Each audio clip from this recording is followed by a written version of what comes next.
So a lot of people have been responding to the Kings of Tupelo with, why on earth is Dutchske still in prison? Why haven't they, let him out? Some people are kind of finally seeing that something was very wrong about the prosecution, that it was all fishy. And yeah, that's true. And you don't even know the half of it yet. And I'll get there. But it's important to realize, it's important to know that there's no automatic button which releases a prisoner once it becomes clear to the public, especially, that he was innocent or that the prosecution itself was a fraud. And in this case, it's both, as you'll find out. In fact, that's actually usually when the prosecutors and most importantly the sentencing judge, that's when they actually double down and go into cover-up mode, CYA. No judge wants to allow exculpatory information to become public since it proves that they were not impartial. They don't want you, the public, to see how, where, and why they screwed up or how they became part of the prosecution, meaning that they were not there to protect the rights and the process that was designed to grant fairness to the accused in the first place. Instead, judges, in this case Aycock and Funderburk, they joined forces with the accuser,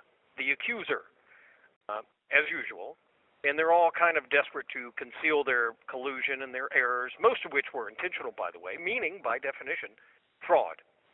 Now, the Bureau of Prisons,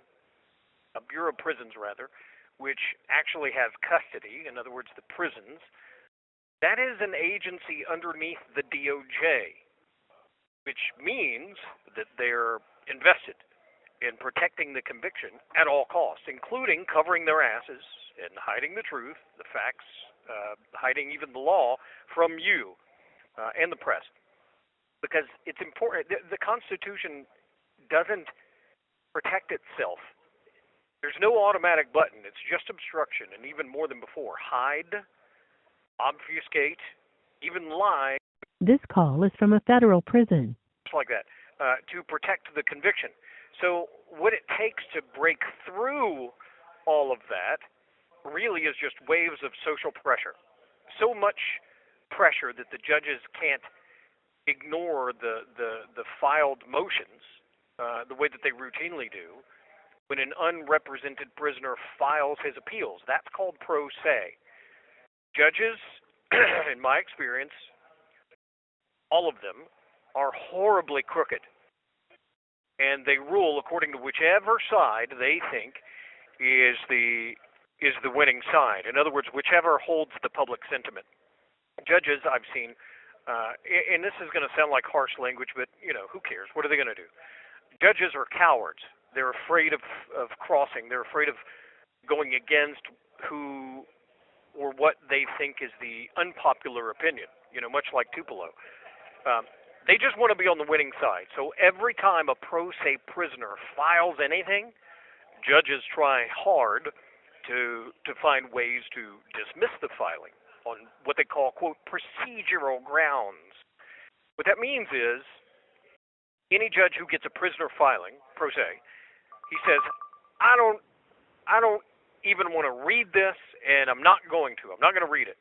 It doesn't matter if that filing even has merit or not, or multiple issues of merit. Pro se filings go straight in the trash.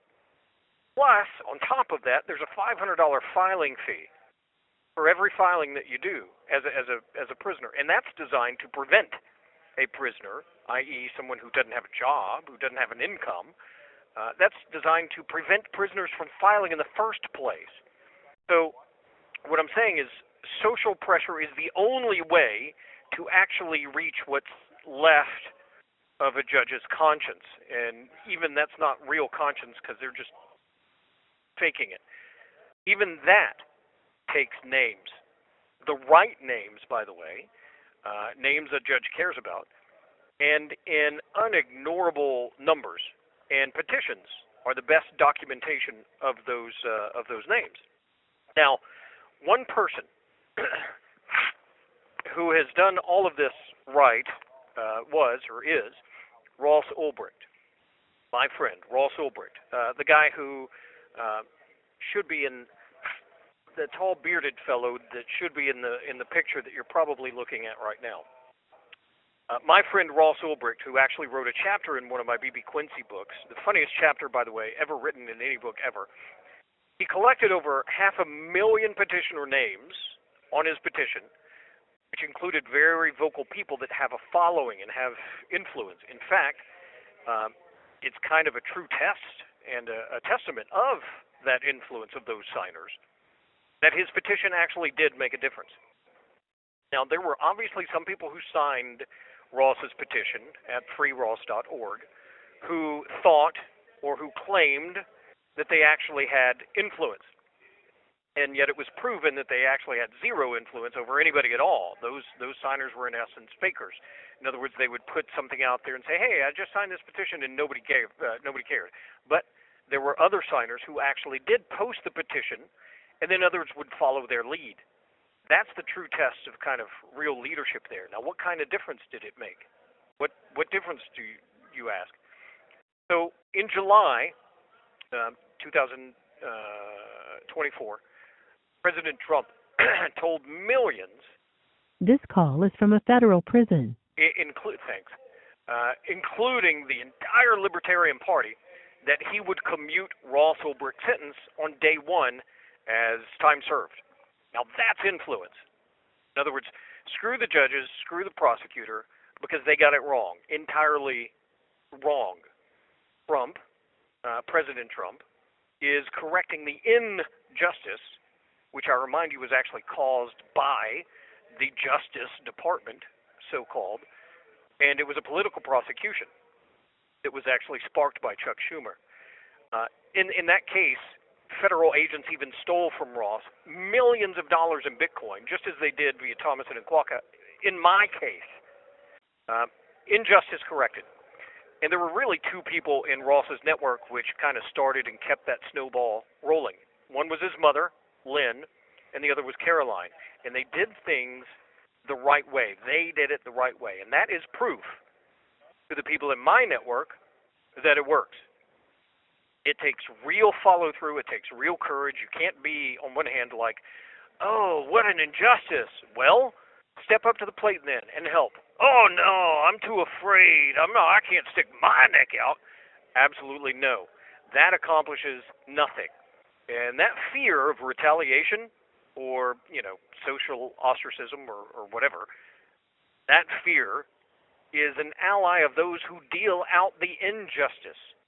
Those who have weaponized the system want you to feel that fear. Ross's biggest force multiplier really wasn't the press.